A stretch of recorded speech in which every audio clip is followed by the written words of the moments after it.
오늘도 우리 옆 사람들과 이렇게 인사합시다. 우리 말씀대로 실천하며 삽시다. 이제 상반기 때는 말씀을 마음에 새기는 훈련들을 쌓았다면 이제 말씀을 실천하는 하반기가 되시기를 바라고, 또 그 말씀을 실천하면서 말씀의 능력을 체험해 가시기를 주님의 이름으로 축복합니다. 오늘 믿음이라고 하는 것은 그것을 행동으로 말로서 표현하는 것이다, 이렇게 말할 수 있습니다. 야고보 선생은 평소에 믿음이라고 하는 것을 행동으로, 행위로서 연결시킨 분이시죠. 마찬가지로 우리의 행위 중에서 가장 많이 사용하는 것이 바로 말입니다.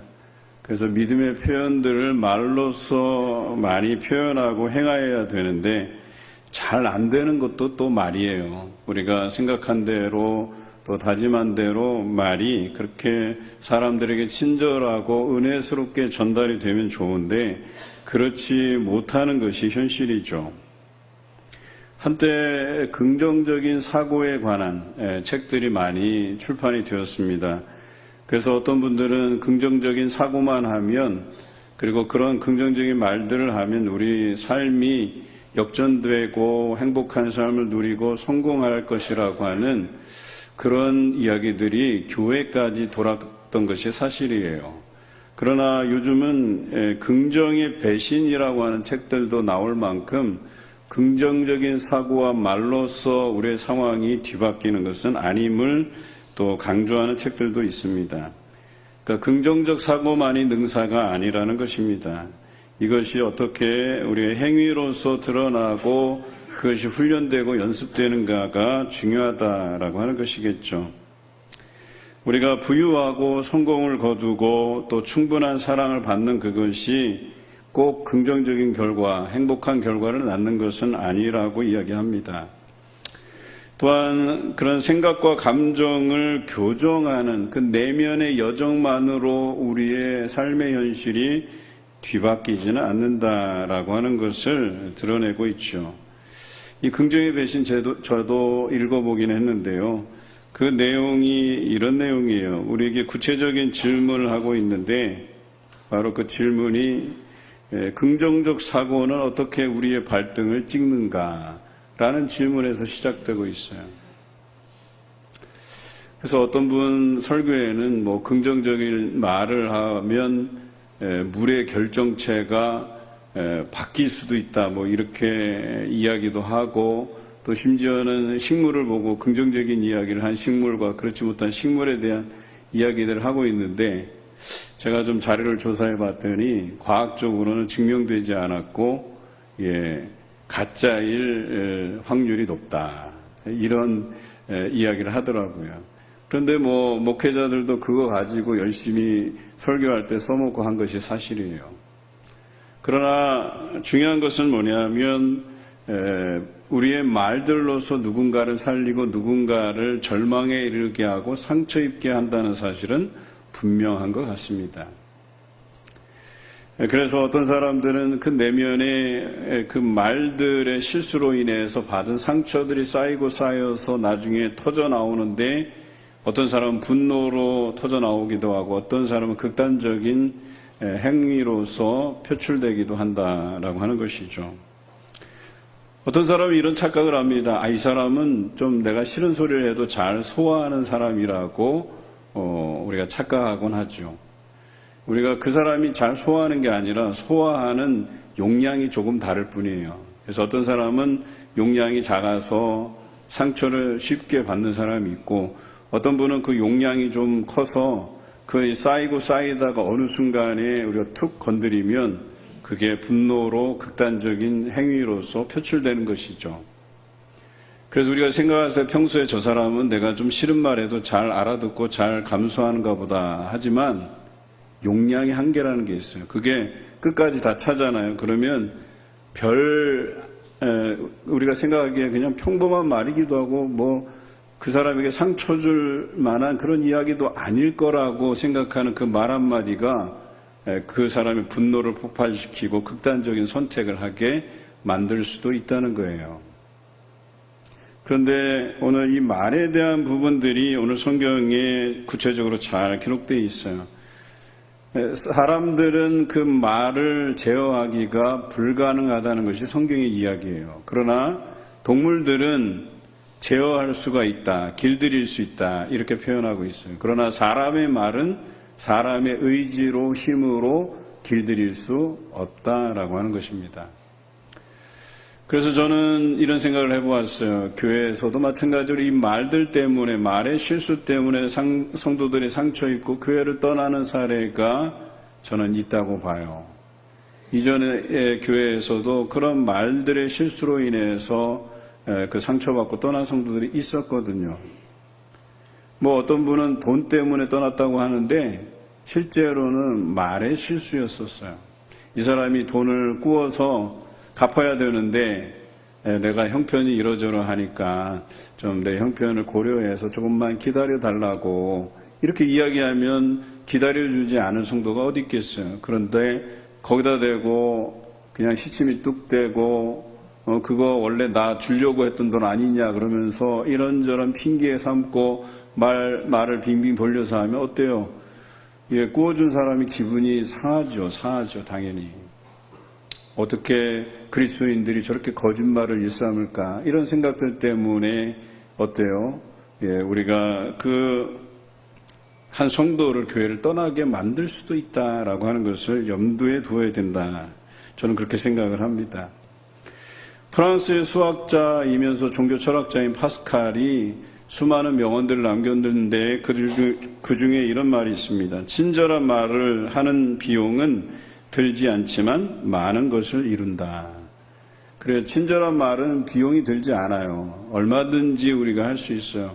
상대방을 격려하고 지지하고 또 긍휼히 여기고 품에 안을 만한 따뜻한 위로의 말들은 얼마든지 건넬 수 있어요. 비용이 들지 않아요. 그러나 거기에서 이루는 것들이 많은 것들이 있고 유익이 있다라고 하는 것이죠. 반대로 어때요? 저주의 말, 원망의 말, 불평의 말, 시기와 질투의 말들을 행하면 그것이 얼마나 사람들을 무너지게 하고 절망에 이르게 하는지를 우리가 좀 알아야 돼요. 또 어떤 사람은 그냥 선의로서 말한 거였는데 그런데 받아들이는 사람의 입장에는 그 선의가 전달이 안 될 수도 있다는 거예요. 너 직장 어디 다니니 하는 이 평범한 말들도 저 사람이 내 직장을 알면서도 내가 가진 이 직업을 천시 여기는 건가, 경멸히 여기는 건가 이렇게 생각하기도 한단 말이죠. 그러니까 말함에 있어서도 뭔가 우리가 친절하게 은혜롭게 할 필요가 있다고 하는 거예요. 그냥 명분이 난 그런 차원에서 말한 것이 아닌데 라고 설명해도 이미 때는 늦어요. 그래서 우리가 말을 할 때에는 그 말에 대해서 비용은 들지 않지만 저 사람에게 어떤 유익이 될지 혹은 어떤 해가 될지를 염두에 두고 해야 될 필요가 있다는 것이죠. 우리나라 속담에도 한마디의 청량빛을 갚는다라는 속담이 있어요. 우리나라 지금의 화폐 가치로 이렇게 환산을 해보면 한 5천만 원에서 한 7천만 원을 갚는다는 얘기예요. 참 좋지요. 말 한마디에 5천만 원, 7천만 원을 변제해 준다고 하니까. 그리고 실제로 그런 일들이 일어나요. 그리고 코로나로 인해서 참 어려울 때 우리가 가게 세도 내려주고 또는 뭐 한 달 유예시켜주고 뭐 그런 선행들이 나오지 않아요. 그런데 평소에 그 사람의 됨됨이 말하는 표현들을 볼 때 저 사람은 그렇게 내가 선의를 베풀어 줄 필요가 없어 라고 하는 사람과 평소에 그 주인집에 대하는 태도가 상냥하고 미안해하고 고마워하고 이런 사람들에게는 우리가 선의를 제공해 보려고 하는 그 마음의 의지가 있는 것 아니겠습니까? 제가 이 말에 관련해서 위키백과에 두 가지 예화를 찾아보았어요. 그 첫째 예화가 이렇습니다. 박시성을 가진 백정이 있었는데요. 제가 설정한 게 아니라 박씨들에겐 죄송합니다. 박씨가 백정이라는 얘기가 아니고 하여튼 위키백과에 그렇게 나온다는 얘기예요. 그런데 이 박씨 백정이 이제 고기 장사를 하는데 하루는 한 양반이 찾아와서 백정에게 이렇게 이야기합니다. 내 이놈 쌍놈 상길아, 상길이라는 이름을 가졌나 봐요. 여기 고기 한 근만 가져오너라 그랬어요. 그래서 백정이 한 근을 썰어서 주었어요. 그때 마침 다른 양반이 도착해서 이렇게 이야기합니다. 여보게 박서방, 여기 고기 한 근 갖다 주게. 그랬는데 고기를 썰어서 주는데 먼저 준 사람보다 더 많이 썰어서 준 거예요. 그래서 첫 번째 양반이 왜 이 사람은 많이 주고 나는 이렇게 적게 주냐고 이야기했어요. 그랬더니 이 백정이 하는 말이 대단합니다. 대감께서 사가신 고기는 백정 상길이가 드린 것이고 저분이 사가신 고기는 박서방이 드린 것입니다. 그랬다는 거예요. 우리가 충분히 공감할 수 있는 이야기죠. 두 번째 이야기는 이렇습니다. 어느 시골 마을에 작은 성당이 있었는데 이 성당에 허드렛 일을 하고 있는 작은 소년이 있었어요. 그런데 성찬식에 쓸 포도주 그릇을 엎어버렸어요. 그랬더니 이 신부가 저주의 말을 이 소년에게 쏟아놓습니다. 다짜고짜 아이의 뺨을 거칠게 때리고 이 멍청한 녀석 어서 썩 물러가거라. 다시는 성당에 오지 마라. 이런 이야기를 했대요. 그랬더니 이 소년이 장성에서 유고슬라비아의 대통령이 되는데 바로 우리가 잘 알고 있는 티토 대통령이 이 티토 대통령은 기독교인들을 핍박하는 대표적인 대통령으로 기록에 남겨져 있어요. 또 다른 성당에서 똑같은 실수를 한 소년에게 이 신부가 이번에는 다정하게 이야기를 했답니다. 그 소년은 자기가 실수한 것에 대해서 긴장하고 있었는데 신부가 너는 커서 훌륭한 신부가 되겠구나 얘기를 했더니 이 아이가 커서 훌륭한 신부가 되었다고 해요. 이것은 실제로 일어난 사건입니다. 두 이야기가 말의 힘에 대해서 이야기를 해주고 있죠. 그런데 오늘 본문 2절에도 말의 실수가 없는 자가 온전한 자다 이렇게 표현하고 있습니다. 뿐만 아니라 말 잘하는 것이 어떤 사람의 인생을 좌우하게 만들 수도 있다는 것을 의미하죠. 오늘 성경에 보니까 말들의 입에 재갈을 물리는 이유가 그것을 길들이기 위함이라고 이야기합니다. 그리고 이런 동물들, 생물들, 육지의 동물, 바다의 생물들은 이렇게 길들여지고 지금까지 길들여져 왔다고 이야기합니다. 그러면서 하는 말이 그러나 사람이 말하는 것은 제어할 사람이 없다. 길들일 사람이 없다. 이렇게 단정적으로 이야기하고 있습니다. 저도 이것에 동의합니다. 그래서 이 말을 제어하지 못하는 사람들이 말을 함부로 쏟아놓을 때 이것이 마치 작은 불이 많은 나무를 태우는 것과 같다. 그리고 그렇게 저주스러운 말들을 쏟아내는 사람들은 온몸을 불사르는 지옥불이 될 수 있다. 이렇게 이야기하고 있습니다. 다시 말해서 말 한마디 잘못해서 우리가 지옥에 갈 수도 있다고 성경은 기록하고 있습니다. 그래서 말에 조심해야 되는 것이 바로 오늘 성경에 기록되어 있다라고 하는 것이죠. 여러분 중에 다른 사람들에게 상처 줘본 일 없으신 분 계십니까? 저도 부끄럽긴 한데 사람들에게 상처 준 기억이 꽤나 있습니다. 아마 상처 주지 않고 지금까지 살아왔다 하면 제가 볼 때는 말씀을 일찍이 깨닫고 그 말씀대로 실천하면서 살아온 사람이라고 저는 믿습니다. 저는 어려서부터 어머니, 아버지에게도 참 상처 준 일들도 많고 행동으로도 상처 주고 못 믿으시겠지만 그 부모님은 제가 운동도 잘하고 하고 또 아버지가 태권도 유단자여서 태권도도 배웠으니까 어디 가서 사고치고 애들 때리고 다닐까봐 늘 걱정하셨는데 아닌 게 아니라 고등학교 가서 싸워서 부모님 소환해서 이렇게 다짐하는 글 있잖아요. 그래서 너 한 번만 더 사고치면 학생과에 넘겨버리겠다 이런 이야기도 들어본 참 지금 돌아보면 내가 말씀대로 살지 않았다면 어떤 인생을 살고 있을까. 아마 저 길거리에서 좀 빌어먹거나 아니면 다른 사람 괴롭혀가면서 살지 않았을까 하는 생각도 해봐요. 그만큼 우리 안에 누군가에게 상처 입히지 않고 미안해하지 않는 그런 삶을 사는 것이 얼마나 어려운 삶인가를 오늘 성경은 이야기해 주고 있어요. 어떤 사람은 말을 제어하기 위해서 수도원에 들어가서 훈련도 받고, 또 어떤 사람은 돌을 닦는다고 산속에 들어가서 떨어지는 폭포물 아래에서 단련도 하고 수련도 하고, 또 중이 되어서 산속에 들어가서 그걸 뭐라 그래요? 말 안 하고 몇 년간 이렇게 수행하는 거, 무건 수행이라 그러나요? 그렇게 살아가지만 별 효과가 없어요. 또 지나면 똑같아져요. 그러면 똑같은 그 삶을 매번 반복해서 2년, 3년씩 무건 수행하는 게 뭔 소용이 있어요?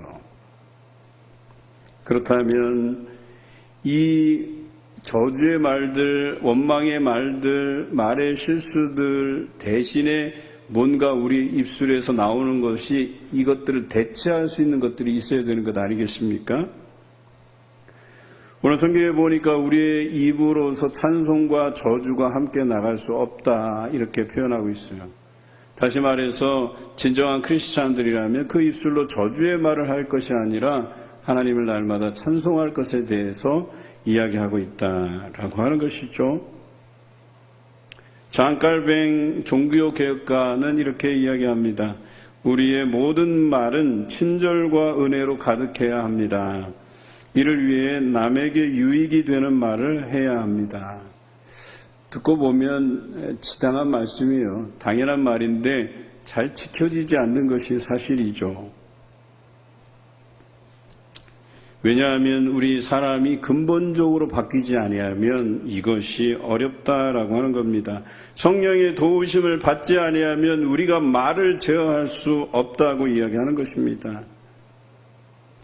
친절과 은혜로 다른 사람에게 생명을 살릴 만한 말은 하나님의 인도하심이 아니면 불가능하다, 이것입니다. 앞서서 말씀드렸듯이 이 땅의 짐승들, 바다의 생물들은 제어를 할 수 있어요. 뭔가 가르치면 그 자극한 대로 반응하게 마련해요. 그러나 사람들은 그렇지 않다는 거예요. 그래서 이런 사람들은 어떤 방법으로 말을 제어하게 하느냐? 야고보서 3장 13절 이후의 말씀이 거기에 대한 해답을 주고 있어요. 제가 한번 언급해 보겠습니다. 17절에 기록되어 있는데요. 오직 위로부터 난 지혜는 첫째 성결하고, 다음에 화평하고, 관용하고, 양순하며 긍휼과 선한 열매가 가득하고 편견과 거짓이 없나니 라고 되어 있어요. 다시 말해서 위로부터 난 지혜, 즉 하나님의 말씀을 제대로 받은 자는 이런 삶을 살게 되고 말을 제어할 수 있다고 이야기해요. 제가 지금 이 언급을 드렸더니 아마 마음에 답답하실 거예요. 이걸 우리가 다 어떻게 지키냐고. 이거 너무나도 완벽한 사람을 하나님께서 원하시는 것 아니냐고. 이렇게 이의를 제기할 분들도 있을 것 같아요. 한번 제가 풀어서 설명해 볼게요. 나는 이런 삶을 살고 있는가? 자신을 하나님 앞에 깨끗하게 하여 죄가 없이 살아가는 사람. 다른 사람들과 화평한 관계를 유지하며 심지어 자연에까지 관심을 가지고 그것을 보존하는 사람. 누가 보아도 욕심이 없이 순박함 그 자체로 사는 사람. 남을 용서하고 불쌍히 여길 줄 아는 사람. 그로 인해서 성령의 9가지 열매를 풍성히 맺는 사람. 사람을 대할 때 편견을 가지지 않으며 무엇보다 거짓이 없는 사람. 이런 사람이 위로부터 난 지혜를 소유한 사람이라고 언급되어 있어요. 구체적으로 풀이해드리니까 더 심각하죠. 야, 내가 이런 삶을 살 수 있다고? 이렇게 살 수만 있으면 성인이죠. 성인 군자도 이렇게 살기가 어려워요. 그런데 성경은 위로부터 난 지혜를 가진 자가 이렇게 살 수 있다라고 정의하고 있어요. 다시 말해서 하나님의 말씀을 듣는 자가 이런 삶을 살 수 있게 되는데 우리는 답답해요. 뭔가 중간 과정에 그런 시작점이 있으면 좋겠어요. 뭐라도 시작해서 나중에 열매가 돼서 그 정도 되는 성인군자다운 그런 삶을 살 수 있게 되었으면 좋겠어요. 그래서 야고보 선생은 오늘 본문에서 친절하게 그 한 가지 길을 제시하고 있어요. 그것이 뭐냐? 여러분의 그 입술로 하나님을 찬양하라. 이렇게 기록되어 있어요.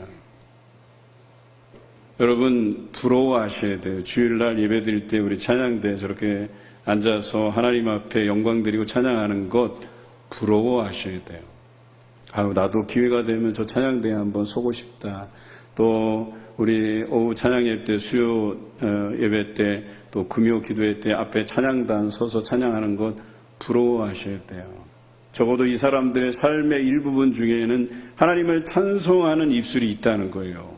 그것으로 인해서 그 시간만큼은, 그것을 준비해가고 기도해가는 그 시간만큼은 오직 하나님만 생각하게 되고, 우리의 말들로 저주의 말들보다는 은혜의 말들, 친절한 말들을 쏟아놓게 돼 있다라고 하는 것이겠죠. 오늘 할렐루야 찬양대 복 받으신 줄 아세요? 이 자리에 서신 것이 얼마나 감사한 일인데요. 또 뭐 아무나 세우는 것도 아니에요. 또 우리 봉사교회 찬양대 수준이 또 높잖아요. 이 노래 중에서도 제가 볼 때는 뭐 단연 으뜸이다 할 만한 그런 노래 실력을 또 갖추셔야 되기는 해요. 그러나 더 중요한 것은 우리가 말에 실수가 없어야 돼요. 하나님에게 날마다 영광 드리고 찬양 드리는 우리 찬양대뿐만 아닌 여러분 되시기를 주님의 이름으로 기원합니다. 쉬지 아니하는 악, 죽이는 독이 가득한 말을 제어하는 것. 오늘 야고보 선생은 찬양으로 시작하라고 합니다. 찬양으로 시작하면 우리가 앞서 말씀드린 것처럼 성결하고 화평하고 관용하고 양순하고 긍휼과 선한 열매가 가득하고 편견과 거짓이 없게 될 것이라고 이야기합니다. 물론 이러한 위로부터 난 지혜를 소유하신 여러분 모두가 되시기를 주님의 이름으로 기원합니다. 이것이 그런 가능성을 열어주는 키라고 하는 거예요. 하나님을 찬송하는 것. 이제 이후로는 여러분 찬양하실 때 입을 벌려 마음을 다해 하나님을 찬양하시는 여러분 되시길 바랍니다. 오늘 성경에 보니까 한 샘이 있는데 그 구멍에서 단물과 쓴물을 같이 낼 수 없고 한 입에서 찬송과 저주를 같이 내는 것이 마땅하지 않다 그랬어요. 이것은 곧 뭐예요? 우리가 찬양으로 덧입혀질 수만 있다면 저주의 말들을 내려놓을 수 있게 된다는 것입니다. 그러나 저주의 말들을 하고 불평과 원망과 시기와 질투의 말들을 해가면 우리의 입술에서 우리의 삶에서 찬송이 사라질 위기가 다가올 수도 있다라고 하는 것입니다. 여러분은 어떤 선택을 하시렵니까? 남에게 상처 주는 말을 하지 않기 위해서는 날마다 찬송해야 됩니다. 남을 저주하지 않고 편견을 가지고 판단하지 않기 위해서는 날마다 찬송해야 됩니다. 미워하는 감정이 앞설 때에도 우리는 찬송하기를 다짐하고 날마다 삶에서 행위로서 옮겨와야 될 것입니다. 그래야만 미워하는 감정들이 내려질 것입니다. 그런데 성경에는 이러한 찬송하는 사람이 말씀에 집중하는 사람만이 가능하다고 이야기하는 것이죠. 여러분이 일찍이 이 말씀의 진리를 깨달았더라면 말에 실수가 없기를 다짐하고 노력했을 거예요. 그러나 때가 늦었지만 지금이라도 이 말씀을 깨달아 알았노라면 또 시편과 그 외의 여러 말씀 중에서도 이 저주의 말들을 하지 않기 위한 방책들, 그 키들이 담겨져 있는데 그 말씀을 날마다 묵상했더라면 우리가 말에 실수가 없게 하기 위해서 노력하면서 살았을 것이다 라고 하는 거예요. 하나님을 찬송하기에도 부족한 시간인데 그 찬송할 입으로 남에게 상처가 되는 저주의 말들을 쏟아낸다면 그것은 그리스도의 사람이 아니라는 이야기밖에는 설명할 길이 없어요. 단언컨대 저주의 말들을 쏟아놓는 사람들은 그리스도의 사람이 아닙니다. 적어도 우리는 이 말들로서 그 말의 힘에 대한 부분들을 이해하고 사람들을 살리는 말들을 행하여야 될 것입니다. 또한 말들로서 우리는 판단하지 말아야 됩니다. 판단하는 권한이 우리에게 없다 하십니다. 정죄할 수 있으신 분은 오직 하나님 한 분뿐이십니다. 그런데 왜 판단하고 정죄하고 말을 쉽게 하느냐? 잘난 맛에 살기 때문에 그래요. 내 잘난 맛에 살기 때문에. 그것이 오직 진리라고 생각하기 때문에.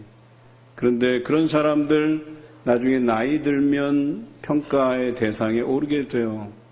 아직은 우리가 젊기 때문에 실수해도 젊으니까, 아직 믿음이 적으니까 그렇게 위로할 수는 있겠지만, 나이 들어서도 또 우리가 믿음의 원숙한 경지를 달리는 신앙생활 20년, 30년 해왔으면서 그때에도 우리가 이 말에 실수가 있다면 사람들로부터도 하나님으로부터도 심판받을 줄로 생각해야 된다는 거예요. 나이 들어서도 존경받지 못하고 속된 말로 그 쏟아놓은 말들로 인해서 아유, 저 사람 그렇게 힘 있을 때, 돈 있을 때 그것을 가지고 지위를 이용해서 돈을 이용해서 사람들 그렇게 비난하고 경책하고 막 하더니만 저렇게 나이 들어서 뭐 아무것도 아니니, 그렇게 사람들로부터 외면받고 늙음하기, 그렇게 외롭게 하나님이 부르시는 그날을 기다리는 것보다는 정말 평소에 그 후배들을 위해서 격려하고 지지하고 위로하고 용서하고 그렇게 생명을 살리는 말들로 인해서 그 사람들을 인격적으로 성숙하게 만드는 사람들은 존경받을 거예요. 많은 사람들이 그 삶을 본받고자 할 겁니다. 우리는 그런 삶을 살아야 돼요. 야고보 선생은 믿음은 말로만 하는 것이 아니라고 했어요. 행동으로 하는 것이라고 했어요. 여러분, 말도 행동이긴 합니다. 그러니까 여기서 말로써 행한다라는 표현은 말로써 친절하게 은혜롭게 생명을 살리는 말을 하지 않는 것을 말해요. 여러분, 말이라도 친절하고 은혜롭게 하세요. 그것도 행동의 일부분이기 때문에. 그러면 생명을 살릴 수 있다는 거예요. 또한 말로써 행하면 자연스럽게 행동으로도 옮아가게 마련이에요. 그런데 마음에도 없는 말을 해봐요. 그럼 어때요? 거들떠보지도 않아요. 그 앞에서는 뭐 안부 묻고 뭐 친절하게 대하는 것 같지만 뒤에서는 관심도 없어요. 그러나 마음에 있는 것들을 친절한 말들로, 은혜스러운 말들로 꺼내면 관심 갖게 돼 있어요. 그를 위해서 기도하게 돼 있어요. 생명을 살리는 말이 되게 돼 있어요. 그를 위해서 무엇인가 행동하려고 하게 되어 있어요. 이것이 믿음의 사람들이라고 하는 것입니다. 하나님을 찬송하시길 바라요. 그러면 그 말에서 저주의 말, 불평의 말, 원망의 말, 시기와 질투의 말들이 내려놓게 되어질 것입니다. 우리 잠언서 16장 24절의 말씀을 화면을 보고 함께 읽겠습니다. 시작. 선한 말은 꿀송이 같아서 마음에 달고 뼈에 양약이 되느니라. 아멘. 다른 사람에게 꿀송이 같은 말들을 해주시기 바라요. 오늘 야, 머리가 너무 멋지네. 오늘 화장이 예쁘게 잘 먹혔네. 등등. 오늘 옷 매무새가 너무 아름답네. 등등등. 예, 손도 한번 잡아주시고 어깨도 두드려 주시고 격려해 주시고 얼마나 좋겠어요. 여러분, 만나는 빵 사주는 것보다 그런 말 한마디 위로가 그 사람을 세워주고 그 사람을 용기 나게 하고 생명력 넘치게 할 줄로 믿습니다. 또 뼈에 양약이 된다 그랬어요. 백약이 무효한데 그 위로의 말 한마디가 또 기도가 그 사람을 살리게 된다라고 하는 것이죠. 여러분, 아픈 사람들을 위해서 기도해 주시기 바라요. 그 따뜻한 관심과 기도가 그 사람을 살리기에 마련입니다. 오늘 그러한 놀라운 하나님의 섭리를 깨달아 알아 선한 말, 칭찬의 말, 격려의 말, 지지의 말을 해가시기를 여러분에게 부탁을 드립니다. 또 한 말씀 우리가 읽겠습니다. 잠언 15장 4절입니다. 같이 읽겠습니다. 시작. 온순한 혀는 곧 생명나무이지만 패역한 혀는 마음을 상하게 하느니라. 입의 말로 생명을 살릴 수 있고 마음을 상하게 하여 절망에 이르게도 할 수 있다는 것입니다. 말에는 확실히 능력이 있습니다. 말을 하나님께서 주신 지혜로서 잘 제어하시며 생명을 살리는데 아름답게 사용하시기를 주님의 이름으로 기원합니다.